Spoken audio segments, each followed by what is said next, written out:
ಅಮ್ಮಯ್ಯ ವೀರ ಕ್ಷತ್ರಿಯರ ಧರ್ಮಕ್ಕನುಸರಿಸಿ ಕುದುರೆಯನ್ನು ಕಟ್ಟಿರುವ ಮಾತೆ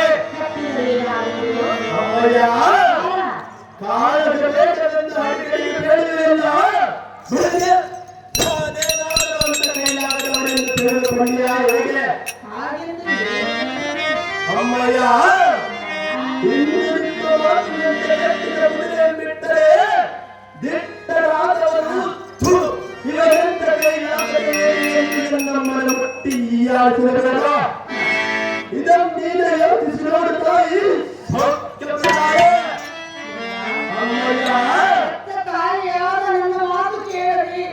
ಯುದ್ಧಕ್ಕೆ ಹೋಗಬೇಕೆನ್ನುವುದು ಸರಿಯಲ್ಲ ಕುಮಾರ. ಅದು ಎಷ್ಟು ಮಾತ್ರಕ್ಕೆ ಆಗುವುದಲ್ಲ ಮಾತೆ ಯಾರೆಂದು ತಿಳಿಯಿರಿ ಏನು ಬೇಕಾಗುವುದು ಮಾತೆ ಮಧ್ಯದ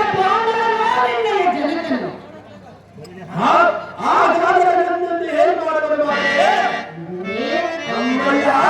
ತಂದೆಯಾದವನ ಮಗನನ್ನು ಏನು ಮಾಡಲು ಸಾಧ್ಯ ತಂದೆ ಹೇಗಾಗುವುದು ಮಾತೆ